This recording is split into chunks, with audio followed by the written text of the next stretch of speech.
Lucie, bonjour. Bonjour Benjamin. Merci de me recevoir dans ton espace de soins. Avec joie. Voilà, on va parler, bonjour à tous d'ailleurs. Bonjour. On va parler de ton parcours de vie et on va en arriver à ce que tu fais aujourd'hui, notamment tout ce qui est hypnose, je suppose en tout cas. Peut-être que tu me diras d'autres choses, on verra. Avant de partir sur ton parcours, j'aime commencer en te demandant qu'est-ce que toi qu'est-ce que représente la vie pour toi et quel est son but? La vie c'est tout en fait. La vie elle est partout, elle est dans le visible, elle est dans l'invisible, elle est dans l'air qu'on respire, elle est dans tous les règnes vivants, végétal, animal, humain. La planète Terre qui nous abrite est aussi un être vivant. La vie, pour moi, c'est un état de conscience, dans une verticalité, toujours du ciel vers le cœur, dans l'instant présent, dans l'ici et le maintenant. Tout ce qui se manifeste en fait dans notre vie, que ce soit d'ordre familial, amical, le travail, c'est le reflet de notre propre état de conscience, de notre propre état d'être, de ce que l'on vibre, de ce que l'on est. Et par exemple, si je suis dans la peur, dans la colère, qui sont des états de conscience sombres, denses, lourds, comme une chape de plomb, en fait, comme la sensation d'avoir une chape de plomb sur nous, et bien, par effet de résonance, des situations, des personnes vont se manifester à nous qui vont être dans cet état de conscience et qui vont même conforter notre état d'être, notre état interne. Et la vie, c'est de changer notre état de conscience. Et là, c'est toute notre vie qui en est changée. La vie, c'est un cycle. Tout bouge, tout se transforme. La nature, les saisons, le jour, la nuit, c'est impermanent, la vie. Et le but de la vie, c'est de grandir, d'évoluer, toujours d'expérimenter et de s'améliorer à chaque fois au travers de toutes les expériences que l'on vit. La vie, pour donner une image, parce que j'aime beaucoup les images, je l'aperçois comme en fait une immense gare. Alors pas la gare de Bayonne, on va aller à celle de la capitale. Comme différentes lignes en fait, différentes lignes de vie, différentes destinations. Et puis on a le choix de passer d'une ligne de vie à une autre. On a notre libre arbitre. Et puis en se déplaçant d'une ligne de vie à une autre, il y a une transition. Donc on peut passer un pont, un tunnel, des marches, on monte, on descend. On a le choix. Il y a des TER qui vont tout doucement, qui s'arrêtent un peu dans tous les patelins. Et puis il y a des TGV qui vont très vite. Et puis on peut aussi rester à quai. Attendre par peur de l'inconnu, par ignorance, peur de laisser les gens aussi qui nous sont proches. Et puis la vie, parfois, elle nous pousse. Elle nous impulse à monter dans un wagon, à découvrir, à explorer. En fait, la vie se permet d'élargir en fait, notre champ de conscience, notre champ de connaissance. La vie, elle nous permet de grandir, de découverte de soi, des autres et du monde qui nous entoure. Et puis voilà, quand on est dans un wagon, et ça circule, hein, il y a des gens qui montent, il y en a qui descendent, il y en a qui nous rejoignent. La vie, c'est un voyage. C'est un voyage qui part toujours de soi, toujours du cœur. Et des fois, on s'en éloigne. Et c'est toujours pour revenir à soi.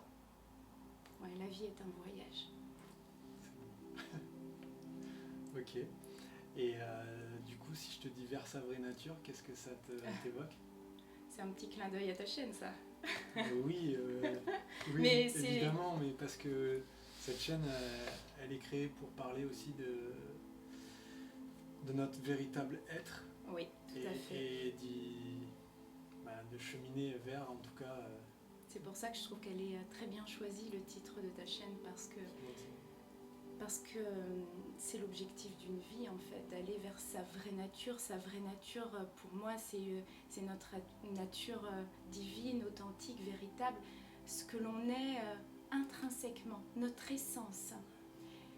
Et juste pour ça, vu que j'ai dit que j'adorais les images et les choses très ludiques, je vais aller chercher quelques objets pour expliquer, parce que je reste une enfant, hein, et je comprends mieux avec des images. Et justement, il y a mon premier personnage, mon petit personnage fait artisanalement. Et ça, c'est la conscience humaine, notre nature humaine, notre personnage. Le costume de terrien, en fait, son enveloppe, elle est très bien conçue, elle a des sens physiques, elle voit la matière, elle entend.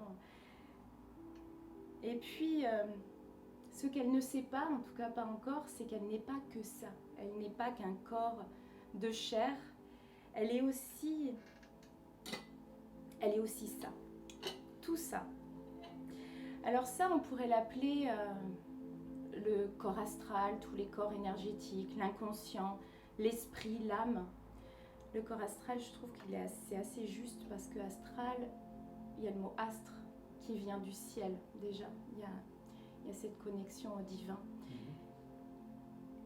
Et dans toute cette tambouille-là, il y a la somme en fait de tout ce que l'on est, de tout ce que l'on a vécu, toutes nos sensations, toutes nos émotions, de dizaines, de centaines, voire de milliers d'incarnations.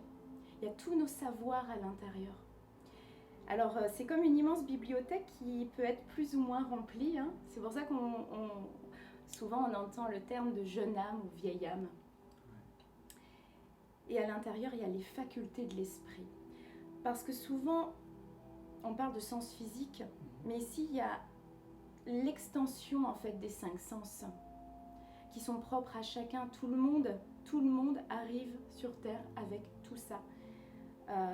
Percevoir avec les yeux de l'esprit, la clairvoyance, la clairaudience, tout cela, c'est à l'intérieur. D'ailleurs, les thérapeutes, les énergéticiens, les magnétiseurs travaillent avec ça. Pas avec le personnage qui est dans le mental, l'ego qui est relié au personnage. Et puis ce que l'on est en train de faire là actuellement, Benjamin, ça s'accumule dans notre bibliothèque, notre expérience, tout cela, donc c'est chouette. Et puis il y a aussi pour moi la véritable nature. La lumière, forcément. La lumière divine, qu'on peut appeler la conscience supérieure, qui est vraiment reliée à là-haut, qui n'est que amour et paix. Et cette lumière, pour qu'elle puisse, pour montrer comme ça, pour qu'elle puisse jaillir, imprégner toutes les parties de nous-mêmes, parce qu'à l'intérieur, il y a aussi des choses très positives, mais il y a aussi toutes nos mémoires karmiques, des choses qu'on doit transmuter, qu'on doit transcender. Et la lumière, elle doit illuminer toutes les parties de nous-mêmes pour que le corps physique puisse le recevoir par rayon. Et le corps physique, c'est le corps le plus dense, le plus lourd. Alors il a du mal à recevoir parfois les choses. Et puis en s'incarnant, il a oublié. Il a oublié. Et puis l'éducation, les parents peuvent mettre comme un voile aussi sur la personnalité, sur le personnage. Comme un voile qui nous obstrue. Mais non, ne crois pas à ça, non, ça n'existe pas ça. Il y a l'école, les super conditionnements mentaux. Si tu ne travailles pas, tu n'auras pas de travail, tu n'auras pas de métier, tu ne réussiras pas ta vie. Et là, d'un seul coup, on se sent comme lourd, alourdi de tous ces schémas, ces conditionnements, ces formatages. Et on se perd en fait. Et la première mission sur Terre, individuelle, c'est déjà de retirer ces voiles. Ces voiles c'est comme des couches d'oignons, hein, évidemment, mais c'est nécessaire en fait pour avancer. Et une fois qu'on s'est libéré de ces voiles, qu'on a pris conscience, parce qu'on peut se libérer de ces voiles, je pense qu'en prenant conscience que l'on n'est pas ça. Et lorsque l'on prend conscience qu'on est tout ça, la lumière là peut faire son travail, elle peut jaillir et on peut se sentir inspiré, impulsé par ces rayons magiques. Magique, ton explication. Ouais. Génial. Ouais, Ouais, merci. Je trouve que c'est hyper clair du coup.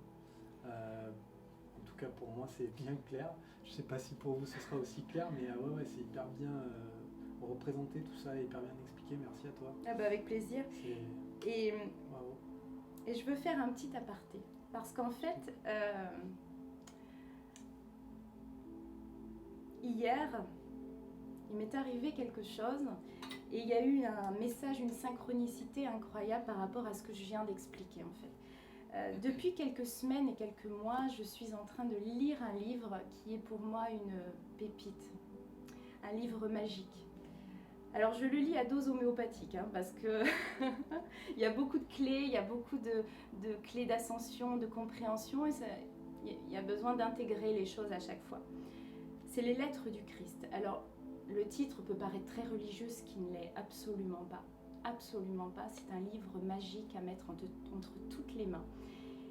Et hier soir, je lis quelques pages. Et si tu le permets, vas-y. J'aimerais bien partager parce que ça fait sens justement avec ta question et avec ce que je viens d'expliquer sur la nature divine, expliquer peut-être d'une autre manière. Et j'ai trouvé ça incroyable que je lis ça hier justement. La vie divine. Alors la vie divine évidemment. La vie divine doit progressivement imprégner votre conscience humaine, pour vous aider à vous débarrasser de ces impulsions grossières afin de révéler la réalité spirituelle. Et ensuite, il explique donc une histoire. Une jeune fille d'une grande beauté était tenue cachée sous d'épais voiles gris. Alors en plus, j'ai tout le matos avec, c'est parfait. Sur lesquels était dessiné un affreux visage. Et ainsi, la vérité de son être était gardée secrète. Et peu de gens se risquaient à l'approcher à cause de son aspect déplaisant.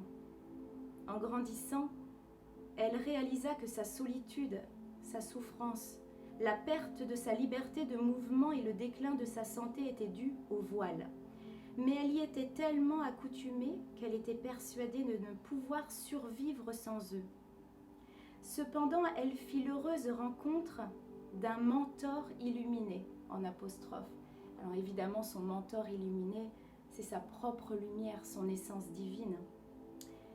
Venant d'un autre pays, l'autre pays, c'est des dimensions supérieures, célestes, qui la persuada, au bout du compte, d'enlever l'un des voiles.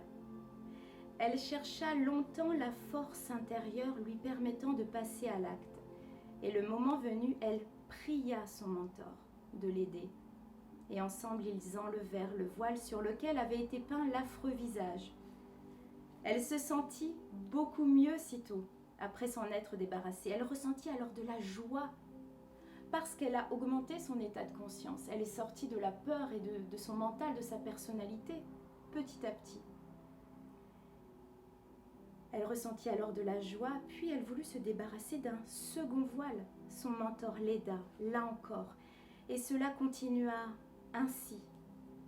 Puis elle se libérait, plus elle devenait légère, et progressivement elle entrevit la véritable réalité de la nature autour d'elle. La nature, mais la nature, la forêt, les arbres, on la voit mieux, on la voit avec plus de conscience. Plus d'amour, exactement. Elle vit distinctement les arbres, les oiseaux sur les branches, et elle écouta captiver leur chant merveilleux. Elle vit la beauté sur les visages d'autres gens, jusqu'à ressentir l'afflux de l'amour dans son cœur, du ciel au cœur. La vie devint alors un véritable don divin qu'elle chérissait, et elle remercia quotidiennement son mentor, qui l'avait aidée à devenir si heureuse. Et enfin, arriva le jour où elle ne put plus supporter le dernier voile qui la cachait. Elle savait qu'il l'empêchait de voir une lumière, une beauté, une harmonie encore plus belle et d'avoir des relations pleines d'amour avec d'autres personnes. Et bien qu'elle ignora comment elle allait pouvoir vivre sans lui, elle se retira en silence avec son mentor et pria pour pouvoir ôter ce dernier voile.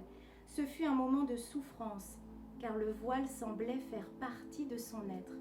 Mais elle supplia, implora, et en un moment de lumière brillante, le voile prit feu et se détacha d'elle. Il ne resta que sa réalité. Et elle accéda à une liberté intérieure parfaite. Cependant, à présent, sa réalité individualisée, parce qu'elle seule a fait le travail pour elle, elle devait maintenant trouver le moyen de fonctionner dans son environnement. Et contre toute attente, cela s'avéra difficile. Ses perceptions de sa réalité intérieure et du monde étaient maintenant si claires et transcendantes que le terrain de sa communication avec d'autres personnes avait radicalement changé. Elle se sentait mal dans son environnement social et professionnel. Et oui, elle a élevé son état de conscience, elle est passée d'un wagon à un autre et à un moment donné, ça ne résonne plus. Et elle ne pouvait rester membre de sa communauté. Les gens la regardaient et disaient « Oh, vous êtes faite ainsi et ne portez pas de voile. Mais quelle horreur, vous êtes vraiment bizarre, même un peu folle. » Et ils lui tournèrent le dos. Que pensez-vous qu'elle fit? Avait-elle envie de revenir au temps où elle était voilée aussi lourdement que les autres? Non.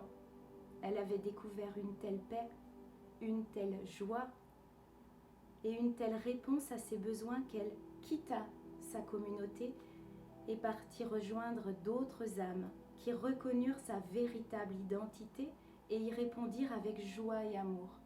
Elle est partie dans un autre wagon parce qu'elle avait changé d'état de conscience et elle a été avec des gens qui résonnaient avec son état d'être. Et à votre avis, sa personnalité, ses voiles, s'étaient-ils transformés? Non, bien sûr. Aidée de son mentor, donc de sa propre lumière, ce que l'on a tous, elle avait ôté elle-même les voiles qu'elle portait.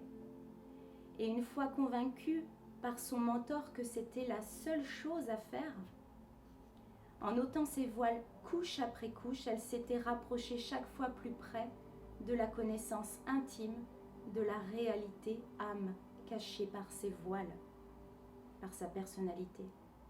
Vous comprenez sans doute maintenant que la personnalité humaine, la conscience humaine, est comparable à une toile d'araignée mentale et émotionnelle, qu'elle est parfois semblable à un voile malpropre d'interactions multiples entre attraction, attachement, répulsion, rejet.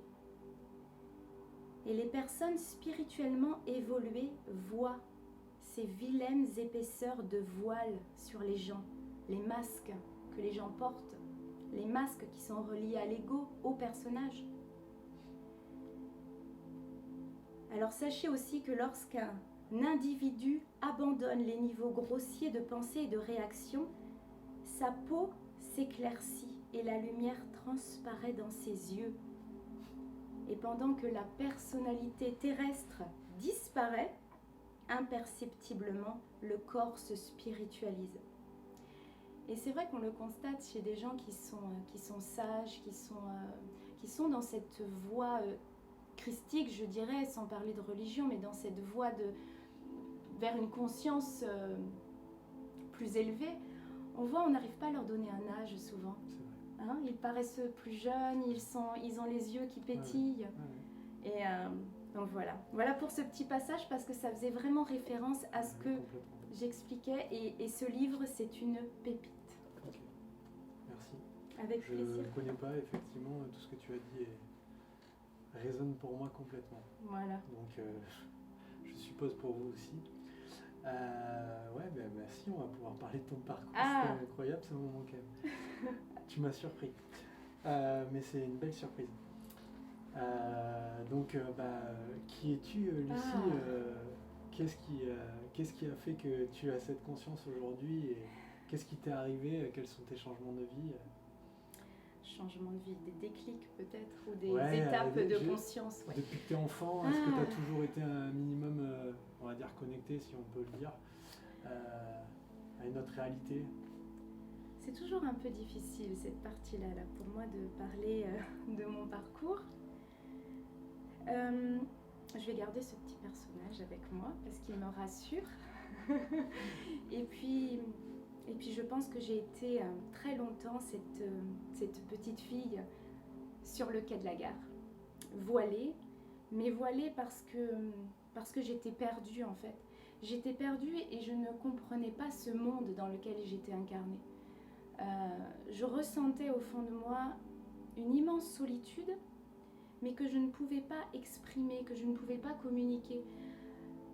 C'est comme des fois tu as des sensations où tu sais quelque chose, tu ressens quelque chose, mais tu sais pas. T'as des histoires marquantes d'enfants ? Oui. si tu veux bien en parler. Oui.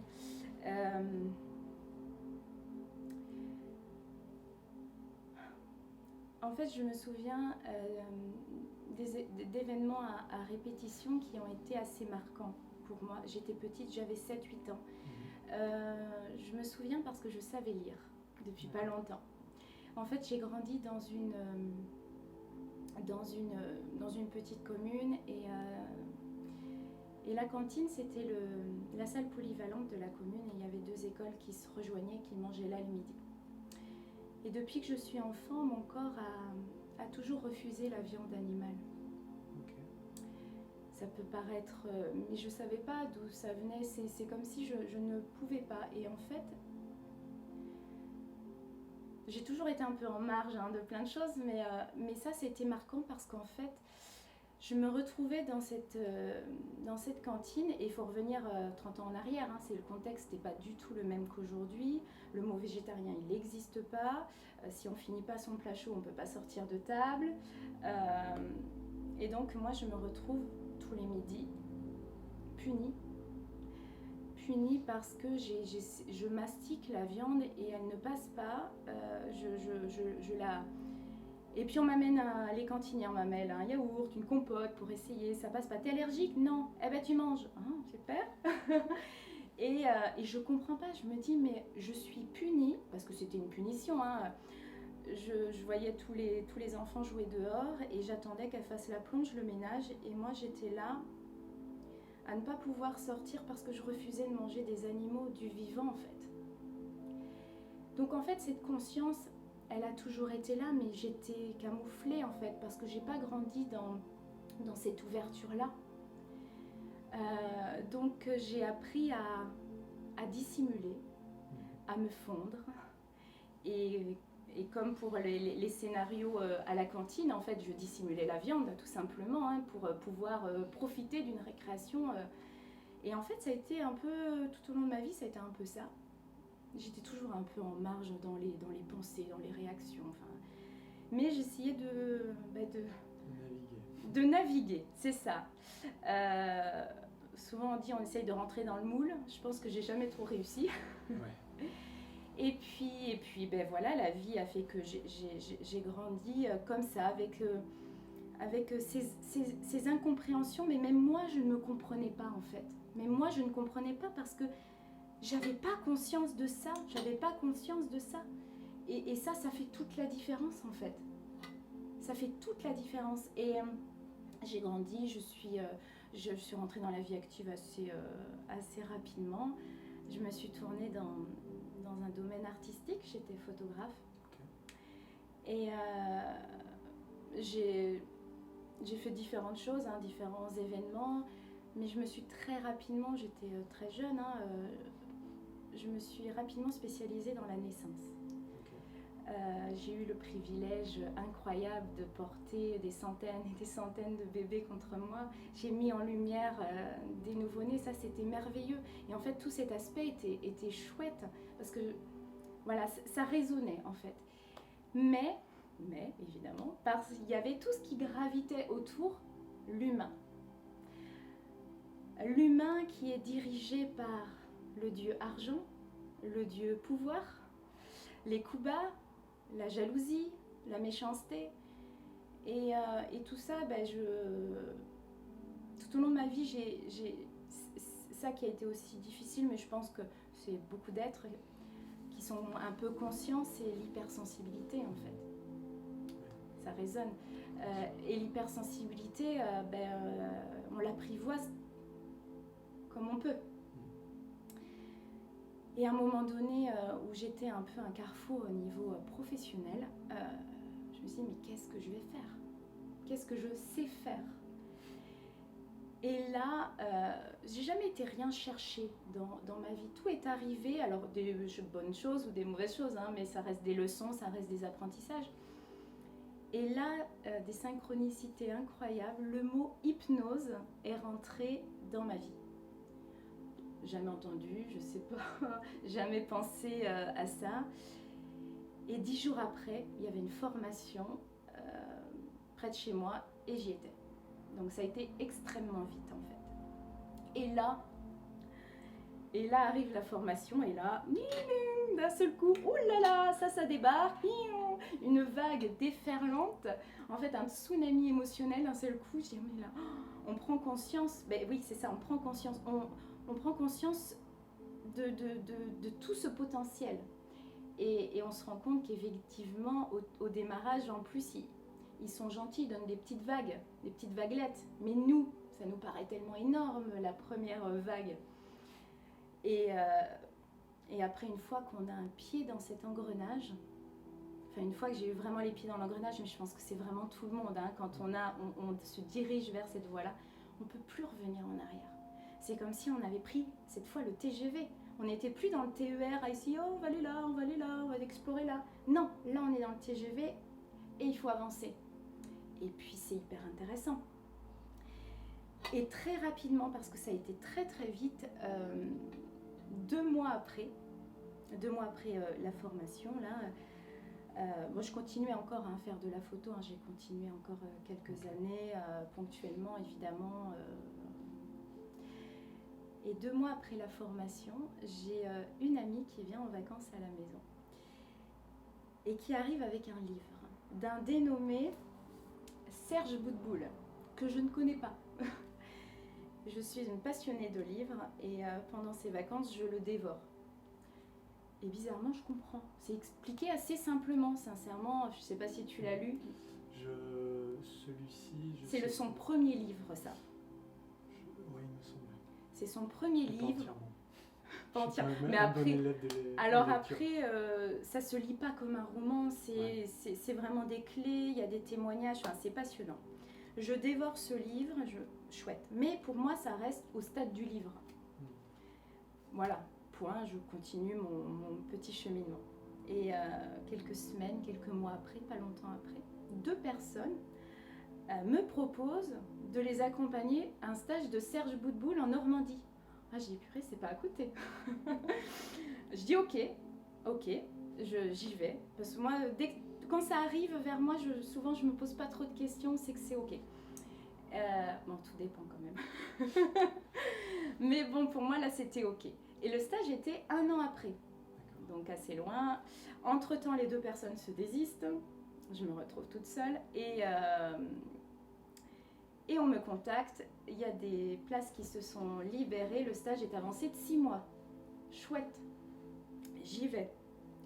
Arrivé au stage de Serge, on reprend notre petite bibliothèque, une 2e vague déferlante, parce que c'est vrai que c'est... En fait, c'était grosse prise de conscience. Ah oui, évidemment. À chaque fois. Ah mais évidemment. Pour moi, quand je dis ça, là, c'est un mode essorage de la machine à laver. Là, on est brassé, et en fait, c'est des prises de conscience, et puis du coup, on se sent brassé. En fait, on se dit, mais ça va jamais s'arrêter.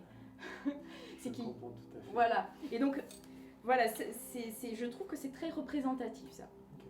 Et donc super stage, très intense.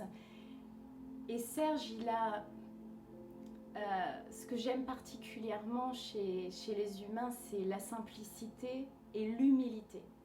Parce qu'il aurait été complètement perché, ça m'aurait peut-être fait peur. Alors qu'il est ultra simple. Et ce que j'aime, c'est qu'il ne vend pas du rêve. Il n'en met pas plein la vue, il ne propose pas de magie. Il dit, ce que je fais, vous pouvez le faire. Mais en même temps, c'est logique, c'est des facultés de l'esprit. On ne vient pas s'incarner que ça. On vient s'incarner avec tout plein de bagages. Donc on a tous ces facultés en nous. Et Et ça a été, oui, effectivement, une de grosses prises de conscience. Serge a été très impactant dans ma vie. C'est vraiment des déclics. De grosses prises de conscience, de gros déclics, réveils. Oui. Alors vraiment l'hypnose carrément, Ouais. carrément la première chose. Serge qui est arrivé sur le chemin très impactant, et bon, je continue à suivre ses enseignements qui sont très riches. Et après, bon, ben voilà, je suis ma route. Il y a aussi une autre personne que j'ai rencontrée un peu plus tard, tu dois connaître aussi. C'est Lulumineuse. Lulumineuse, je ne connais pas personnellement, mais c'est quelqu'un qui est pareil. C'est une personne impactante. Elle a vraiment le mode lumière et le mode service activé, quoi. Elle partage énormément sur son site internet. Tous ses livres sont en e-book gratuit. C'est vraiment une éveilleuse de conscience qui partage en lumière. Et ça, c'est pareil, elle est venue sur mon chemin. C'est rassurant, c'est comme un guide qui nous accompagne aussi.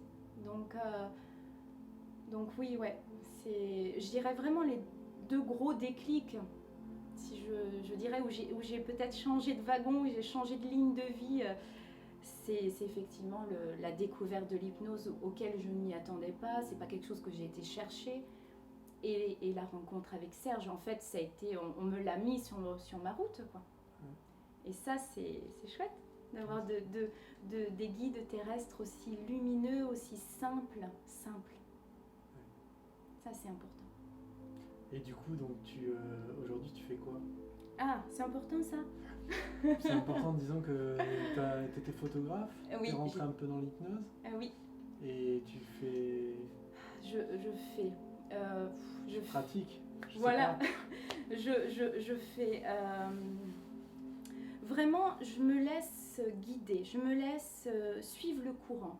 Et l'hypnose, évidemment, s'est développée par rapport à ma première formation qui était une hypnose plus classique, qui restait plus à un niveau inconscient, mais émotionnel en fait, de reprogrammer, de faire des changements. Et puis rapidement, c'était l'hypnose spirituelle. L'hypnose spirituelle par la découverte, un livre qui a été très impactant aussi, c'est le livre de Dolores Cannon. Okay. Les 3 vagues de volontaires et la nouvelle terre. Je pense que c'est un des livres les plus connus de Dolores Cannon, qui a été traduit en plus il n'y a pas longtemps en France, alors qu'elle est décédée il y a 8 ans.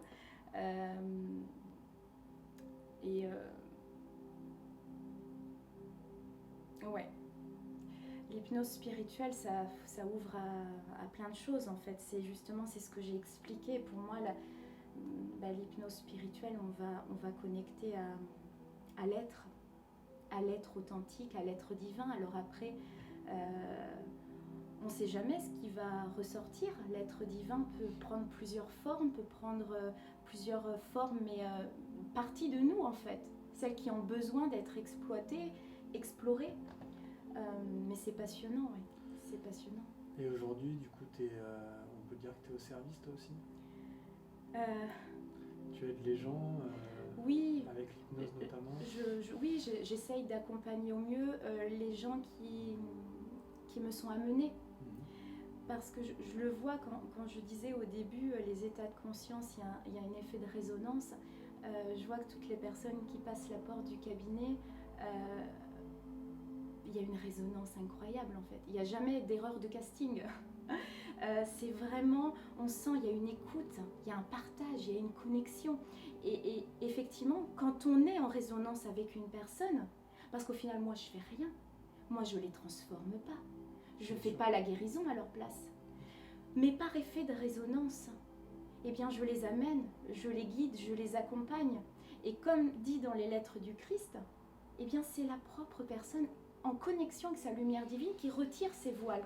Moi, je suis juste là, oui, comme un guide, comme un accompagnant. Voilà.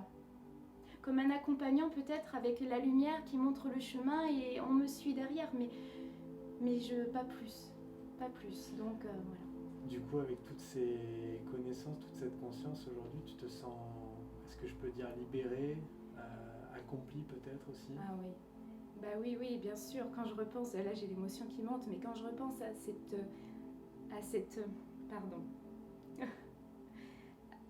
cette jeune fille avec ses voiles en fait, et la référence avec le livre que j'ai lu hier, donc c'est très récent. Oui, évidemment que je suis plus libérée, plus en paix, c'est sûr, c'est certain, parce que je sais que je suis pas seule.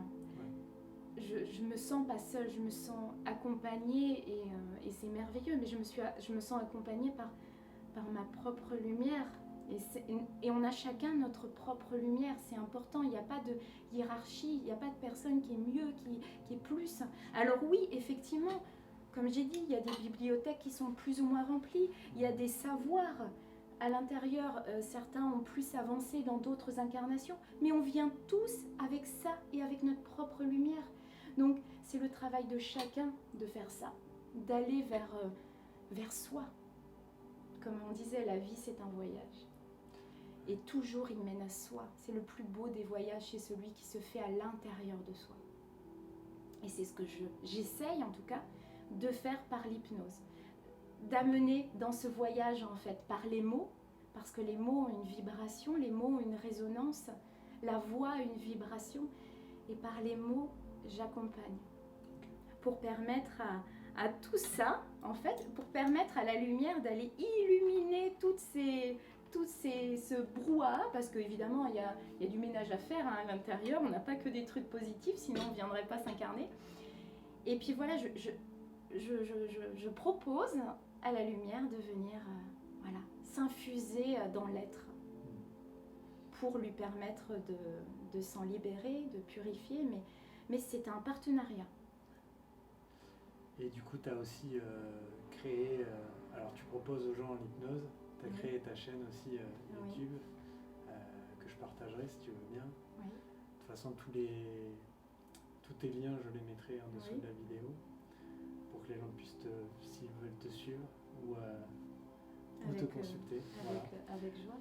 Du coup, aujourd'hui, avec toutes ces connaissances, entre guillemets, qu'est-ce que tu aurais envie de partager aux gens qui passent par des moments peut-être plus compliqués que d'autres, et surtout qui sont sur le cheminement, qui prennent conscience de certaines choses et qui, comme tu disais tout à l'heure, par moments ça bouscule, ça chamboule, il faut accepter, et en plus d'accepter, il faut avoir les reins solides. C'est ça. Parce que des fois, on ne comprend pas, c'est la machine à laver, et en plus on ne sait plus vers qui se tourner, parce que dans ces moments-là, on prend tellement conscience de plein de choses qu'on est incapable d'en parler aux gens qui nous entourent, parce qu'ils, s'ils n'ont pas fait le travail ou la conscience, ou pris ces consciences-là, ils ne peuvent pas comprendre, et on se sent seul. Perdu, seul, c'est ça. Et on est dans un temps actuellement très mouvementé, évidemment, ça on pourra en parler, mais si j'avais déjà des petits conseils peut-être à partager, des choses que j'essaye aussi de mettre en place sur moi, c'est déjà de garder le cap. Donc je répète toujours ce geste-là, mais parce que pour moi il est extrêmement fort, du ciel au cœur, vraiment. Le ciel, c'est le divin, c'est les plans célestes, du ciel au cœur. Garder le cap, s'harmoniser toujours, parce qu'actuellement on baigne, alors littéralement, dans un flot d'informations énorme, un bouillon d'informations, tout se mélange, donc du coup on est complètement perdu. Un flot d'informations qui ne cesse de grossir, toujours. Et même des informations dont on n'a pas envie d'avoir. Je sais pas toi, mais moi j'ai un téléphone, j'ai l'application Google, donc je regarde pas les chaînes d'infos, pour me préserver déjà. Et sur mon téléphone, j'ai l'application Google, et en fait je vois quand je veux regarder mes notifications perso, qu'est-ce qui se mêle entre temps, toutes les notifications de Google, les faits divers, la santé, la politique, tout ça. Donc en fait, même si on ne veut pas avoir, alors sinon il faut se mettre en haut de la montagne sans internet et sans téléphone, mais du coup on baigne dans tout ça. Donc vraiment un conseil, c'est déjà de se couper au maximum de tout ça, quoi, de ces informations qui nous envahissent. garder le cap, c'est aussi se couper de notre propre radio intérieure lorsqu'il y a trop de pensées envahissantes. C'est créer, alors ça se fait au fur et à mesure, hein, c'est par aussi, on ne peut pas du jour au lendemain y arriver, mais c'est créer un espace de silence intérieur, un espace de paix, de calme, un espace disponible pour justement recevoir les impulsions. C'est se mettre en état de prière. Alors, la prière, pour moi, encore une fois, ça n'a pas une connotation religieuse. Aller prier, ce n'est pas aller à l'église et réciter un chapelet. Là, quand je parle d'état de prière, c'est se mettre dans un état intérieur de calme. Et écouter, parce que écouter, hein, le silence intérieur, c'est la petite voix aussi qui nous parle. Écouter le silence intérieur nous permet de nous recentrer déjà. Et c'est dans le silence que nous parviennent toutes nos impulsions, encore une fois, toutes nos inspirations. Dans ce silence intérieur où l'on reçoit en fait ces impulsions divines, ces impulsions lumineuses.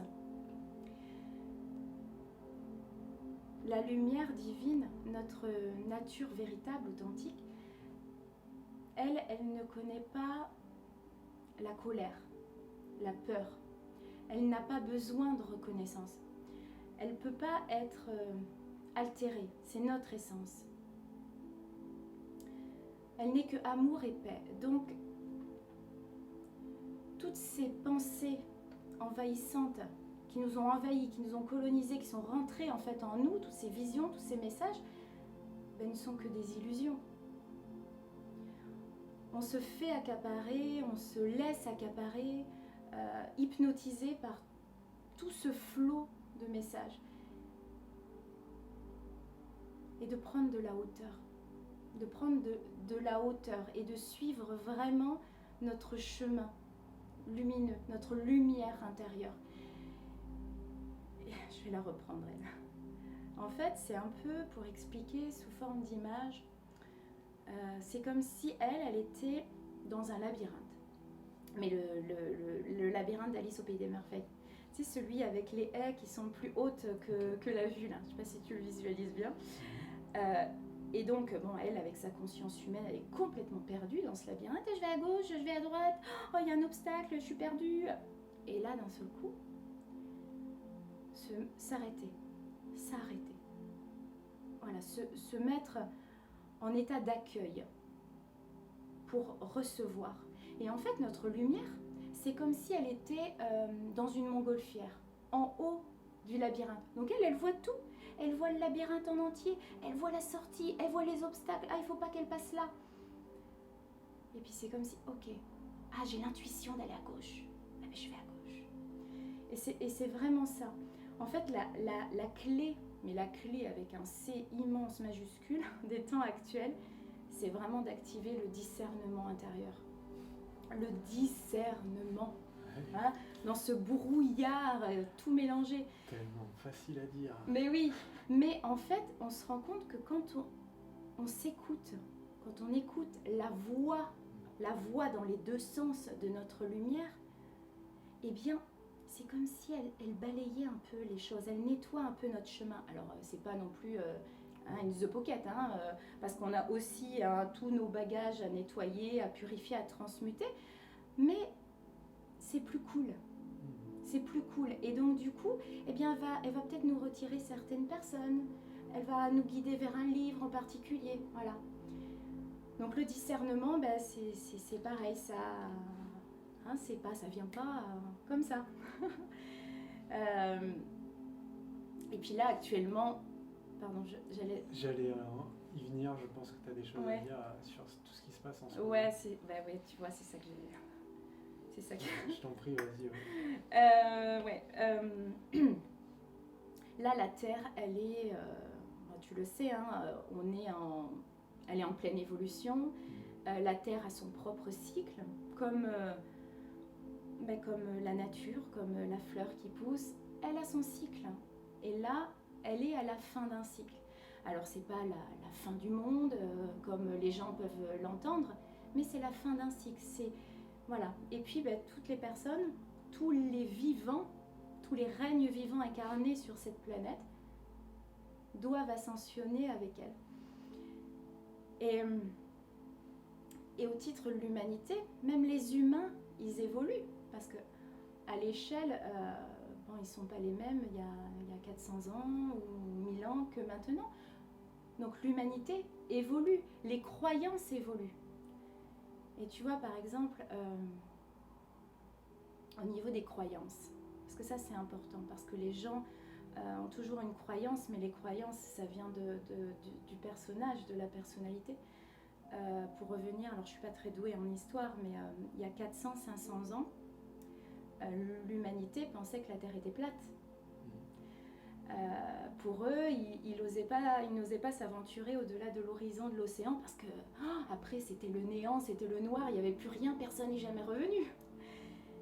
Et il y a eu quelques courageux, qui se sont aventurés, et là, d'un seul coup, ils ont découvert que la planète était ronde. Et maintenant, 400 ans plus tard, 400 ans, c'est rien du tout au final. On peut faire le tour du monde en avion, on fait décoller des fusées sur la Lune. Donc les croyances évoluent.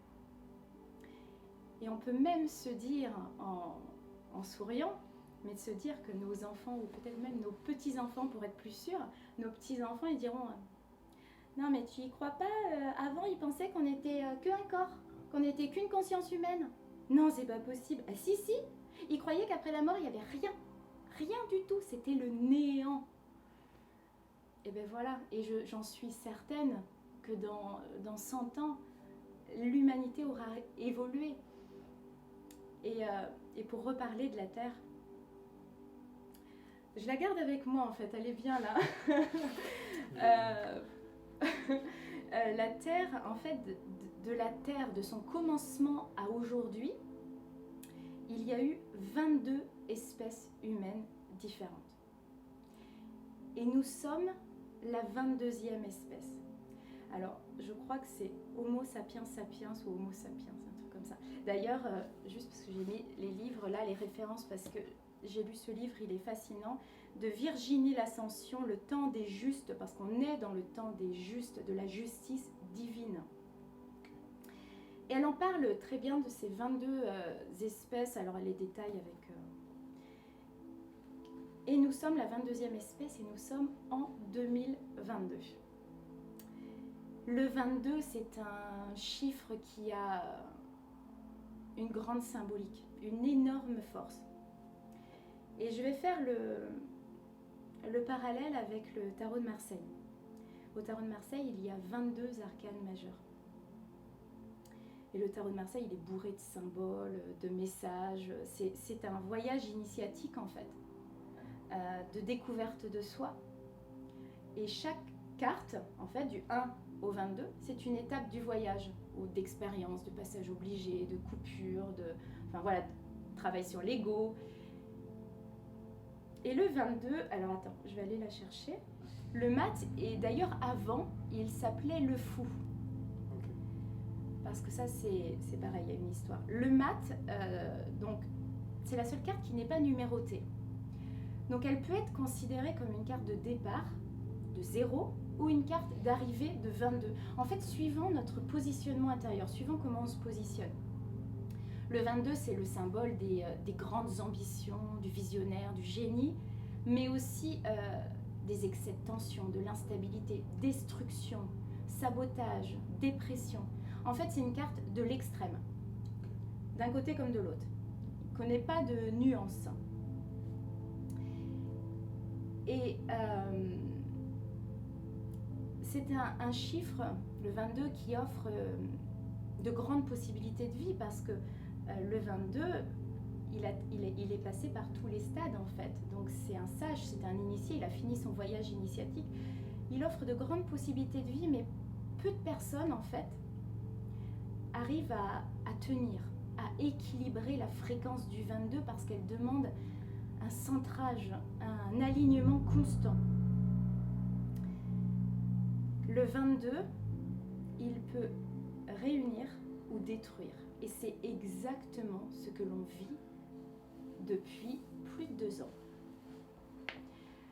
ce qui se passe au niveau planétaire, je ne vais pas le nommer, mais s'immisce suivant les positionnements, les angles de vue de chacun, s'immisce, divise les familles, divise...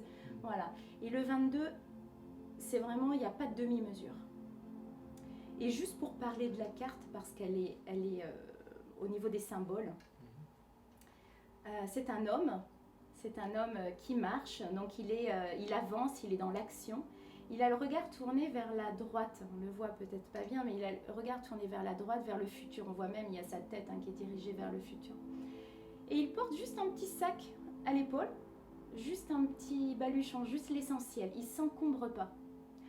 Il a dépassé tous les bas instincts de la conscience humaine. C'est un initié, on le voit avec un bâton de pèlerin.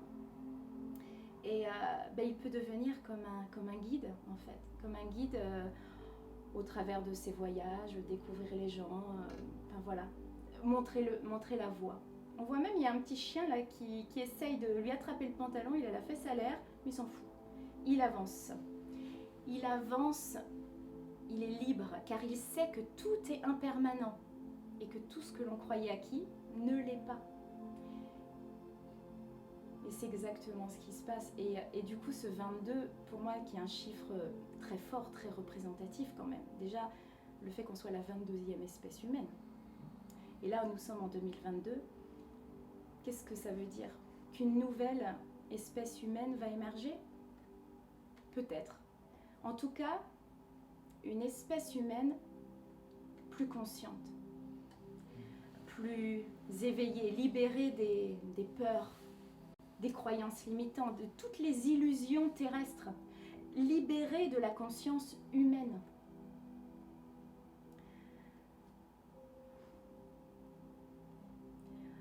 Plus nous serons, je vais reprendre, mais parce que moi ça me parle, alors j'espère que ça vous parle aussi les images, mais plus nous serons conscients, voilà, qu'on est tout ça, c'est comme si on était accrochés. Alors c'est pas des choses qui sont dissociées, en fait, tout ça c'est à l'intérieur de nous. C'est dans un état de conscience qu'on peut accéder à ça. Et plus nous serons conscients, et plus nous illuminerons. La lumière, elle imprègne toutes les parties de nous-mêmes. Elle les illumine, elle les transmute. Et c'est dans cette transmutation qu'on va évoluer. Et je vais juste conclure, parce que dis donc, je parle beaucoup. Je vais juste conclure en disant que là, et je ne suis pas la seule à le dire, il y en a plein, toi aussi, il y a urgence maintenant, et il y a urgence depuis un moment. Mais là, inexorablement, ça se rapproche. Et sincèrement, je pense qu'on ne peut pas dire, même les gens qui ne sont pas conscients peut-être de tout ça, ils ne peuvent pas dire qu'ils ne voient pas, qu'ils ne sentent pas. Ça pète dans tous les sens, à tous les niveaux. En fait, c'est la vie. La vie, c'est l'impulsion divine qui nous pousse à nous transformer, tout notre être et à devenir conscient et à activer vraiment ce discernement intérieur pour nous rendre plus lucides, plus clairvoyants sur les situations, sur les personnes. Voilà. Eh bien, merci beaucoup. C'était, je pense, riche d'enseignements. Ouais. En plus, très imagé, donc ça donne encore plus de sens, j'ai l'impression. Voilà, vous nous direz ce que vous en pensez. Et en plus, je crois que j'ai pas fini. Ah. J'ai encore un autre J'allais te demander. Dernier, pardon. J'ai même pas besoin de poser des questions, c'est super. T'as vu? Tu le pensais, je l'ai entendu. Non, c'est qu'en fait, alors ça c'est pareil, c'est un truc que je pensais pas. Et ce matin, juste avant de venir à ta rencontre, enfin que tu es venu même, on se comprend. Il y a un petit livre, je ne sais pas si tu connais, c'est La petite voix d'Hélène Caddy. Et en fait, la petite voix, c'est la petite voix intérieure, c'est notre voix divine. C'est la petite voix qu'on entend qu'on entend lorsqu'on crée ce silence à l'intérieur de nous. Et en fait, chaque jour, elle a écrit un message canalisé. Et là, par curiosité, avant de venir, je lis ce qui est écrit au jour d'aujourd'hui. Et là, ça m'a un peu bluffée. Donc c'est pour ça que On t'écoute et on finira sur ça. Et je finis après, j'arrête de parler. Il y a toujours un nouvel échelon à gravir. Ne vacille pas, mais avance et monte et cherche toujours à atteindre le plus élevé. La vie est mouvement, elle est changement, elle est croissance. Aucune âme ne peut rester dans le même état tout le temps.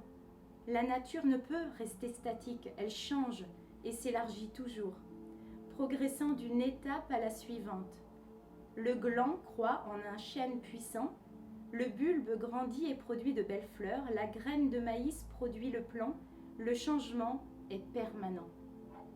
S'il ne se fait pas en toi, tu peux être sûr qu'il y a quelque chose qui ne va pas. Et il est nécessaire que tu trouves ce que c'est et puis que tu y remédies. Ne résiste pas au changement, mais va dans son sens et accepte-le. Ce ne sera pas toujours confortable, mais sois prêt à accepter un inconfort minime afin que le resplendissant nouveau puisse se développer en toi et à travers toi, te transformant en un nouvel être, rempli de lumière, d'amour et d'inspiration. Super. C'est magique, hein. C'est magique, c'est... Donc c'est aujourd'hui, bah ouais. C'est chouette. La journée était bien choisie, hein. Tout était aligné. Voilà, pour cette rencontre. Ouais. Merci beaucoup. Merci à toi. Avec joie. Merci à vous. N'hésitez pas à aller consulter les liens que je partagerai pour un peu plus connaître Lucie. Puis les liens que je partage sur Versa Vraie Nature également. Merci beaucoup. À bientôt.